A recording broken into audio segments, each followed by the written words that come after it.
Hello YouTube, it is I, RainingCardGames, and welcome back to another video. So, Metaphys Swordsoul. This has been something that has, it's been on the back burner for a bit. I just haven't brought it up to fruition yet. But, I decided, why don't we go ahead, tinker around with a couple of cards, and see what we can actually make together by blending these two decks. Now, obviously, Metaphys, I wouldn't even classify as a rogue. It's a very interesting strategy that revolves around banishing its monsters and triggering effects during the standby phase. Swordsoul, however, has definitely had its time in the meta, and now it's not like obviously the top tier, but it's still a very competent deck. Wyrm support, always great. Metaphys are also wyrms, and more importantly, the reason why I like at least this deck in my mind can potentially work, Swordsoul can function under Dimensional Shifter. Metaphys greatly benefits from the card, so can I blend the two? Obviously, just keeping my opponent from letting stuff hit the graveyard really shuts down a lot of decks. I'm hoping that these two decks combined can make something happen. Now, if you all could do me the immense favor of liking, commenting, and subscribing, I'm sure we can forge a great... I don't know where I'm going with this, but you know, I would graciously appreciate it. Please, please. In either case, it is time to show you what I have brewed up. Anyway, let's see the duel. Deck duel. Wow. Let's look at the deck profile. Okay, let's talk Metaphys Swordsoul. So, already kind of briefly explained how the synergies work. Let's actually look at the card by card. We're playing two of each of the big Metaphys monsters. So we have Tyrant Dragon, Metaphys, Decklist, and then we have three of the Ragnarok and the one Decoy Dragon. So the Metaphys monsters, they're wyrm retrains of some very historically significant Yu-Gi-Oh monsters. Tyrant Dragon not so much, but obviously retrain of Tyrant Dragon. If it's special summoned by a Metaphys attack, it can be unaffected by trap effects, and it can attack twice if it destroys a monster. Good for sinking a lot of damage. And if it's banished and it's next standby phase, it can trigger special summon a Metaphys monster from hand. Pretty good. Metaphys, really useful. If it's special summoned by an effect, by a Metaphys effect, it can banish all sets and like spells and traps on the field, so it's removal.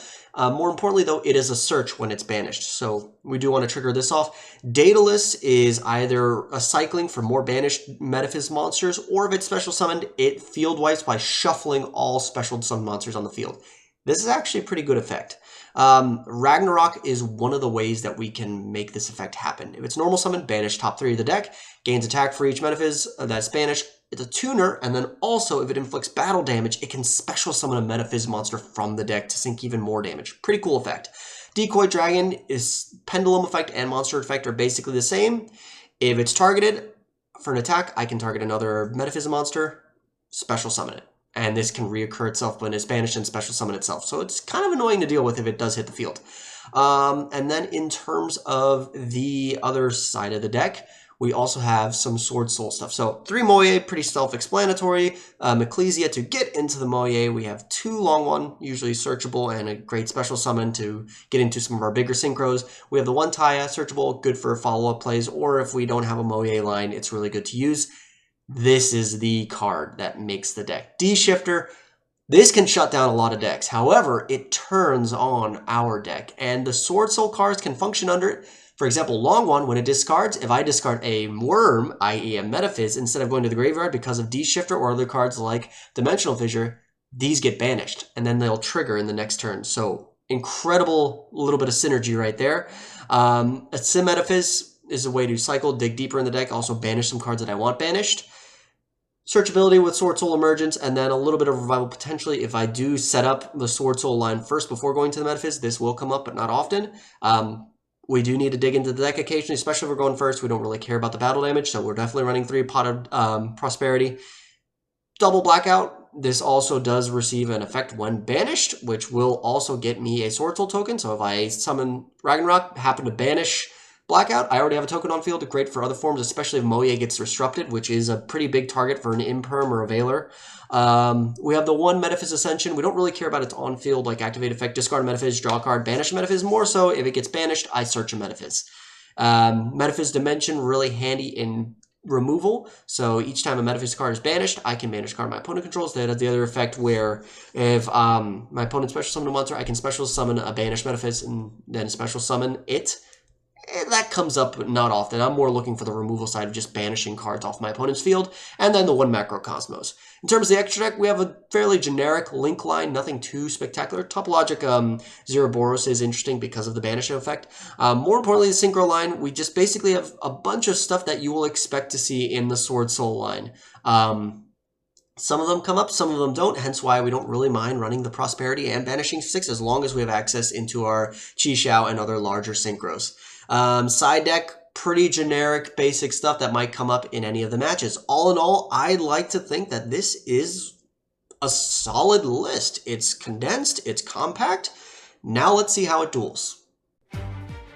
Match number 1, we are going to go second against Dinomorphia, but we do open the Dimension Shifter, which is great, at least for us, but my opponent just sets 4, and then normal summons the Theresia, and this is also where they show their hand that they're not only playing just Dinomorphia, they're playing the Supreme King Dinomorphia, which is going to be tough for me to out, as it is a big bungus, however. Yeah.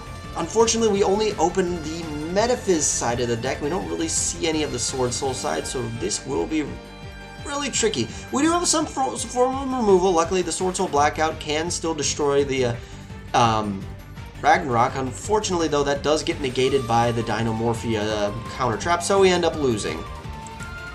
But it's okay, because we can always go back into the side, and this time we are going first. We open up the Dimensional Fissure, and we have full access to our Swordsoul line, luckily. So, this is where we get to show off the little synergy, where by discarding long one for the cost, we can go up into the Baron, but also have a banished Metaphys in advance. Now, granted, this is a slight misplay. I should have gone to the Chixiao before activating the D-Fissure to get the full benefit of the its activation, but it's okay.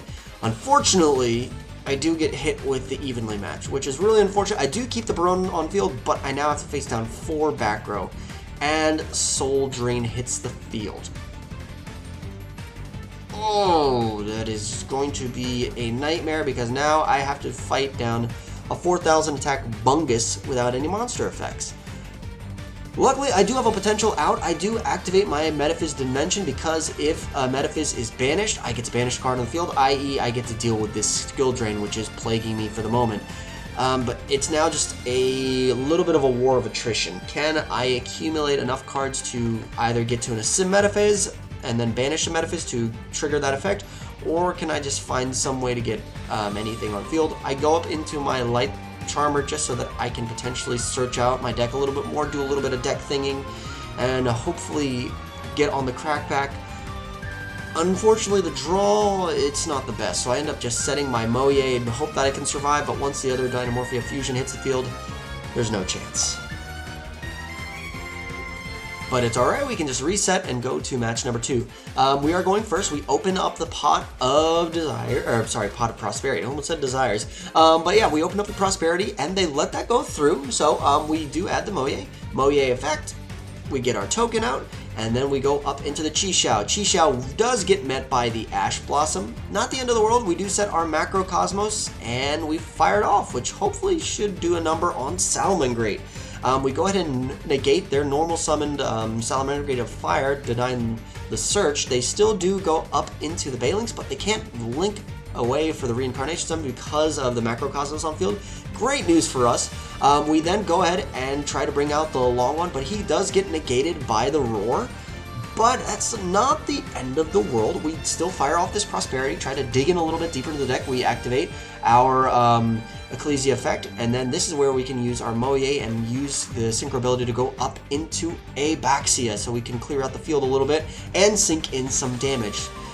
We are in a very promising position at the moment. We still have the Macrocosmos, and we can trigger off the Banished Decklist to banish a Tyrant Dragon to bring him out onto the field. They try once again for the Salamangreat of Fire, which we are able to negate, and we take the win.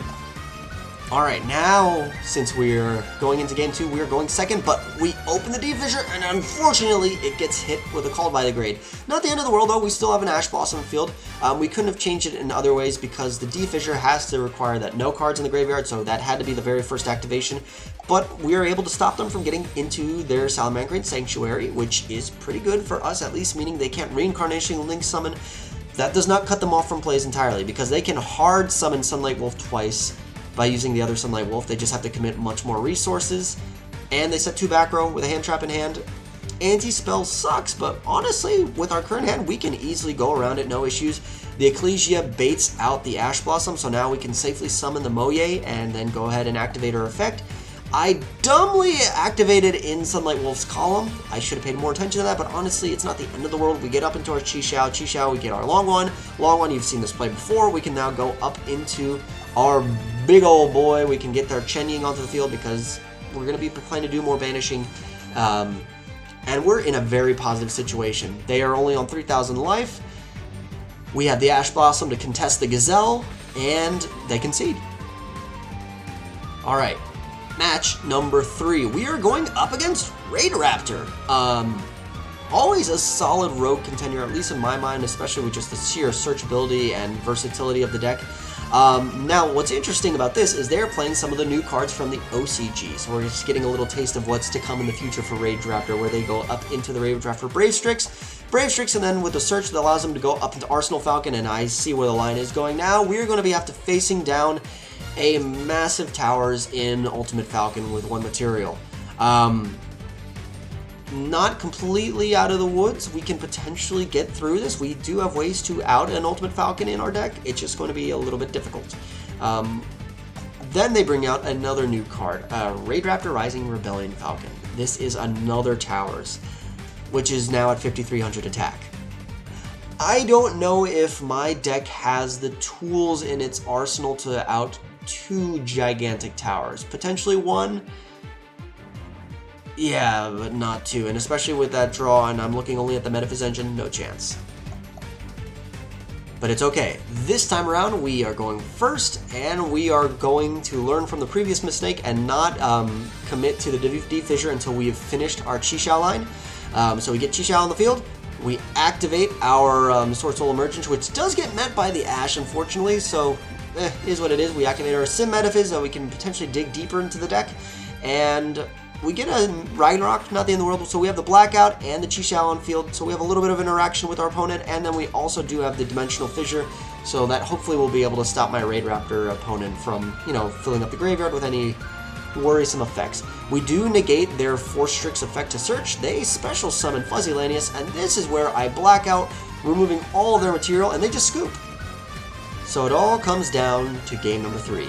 They normal summon Tribulanius, we fire off our D-Shifter, and that shuts their turn completely off. Excellent work. We try for the Emergence. It gets hit by the Ash Blossom, but I'm not worried, which means now I have free reign to summon my Ecclesia, go into Moye, Moye effect. It gets hit by a Book of Moon, but honestly, I still get the token. I'm not completely worried. I haven't used my normal summon yet, so I normal summon the Ragnarok. Banish 3. We go into battle phase. It's big enough to beat over the Tribute Lanius, and because it attacked and created battle damage, I can summon from the deck a Tyrant Dragon, sink in some more damage, pass over, and then I activate the effect of Tyrant Dragon. They've seen enough. They scoop. And that's gonna do it. All in all, I'm honestly impressed. There are some clear and obvious errors with some of my misplays I did, but also more so, sometimes the hands don't quite line up. If we see too much of the Metaphys side, not enough of the Swordsoul, or vice versa, if we don't see like a D-Shifter, some things can be a little jarring. Might tweak around with ratios of the deck to increase the consistency, but all in all, Swordsoul's consistent. The extra hand space just allows me to facilitate the Metaphys line. I like how the deck works. Honestly, this is pretty enjoyable. It's not overly bombastic, but it can be completely devastating, especially if we can make a D-Fissure or a Dimensional Shifter stick. It can really hurt opponents and definitely take some matches. So that's going to do it for the video. Thank you all so much for tuning in. If you'd like to see more of Metaphys Swordsoul, let me know down below in the comments.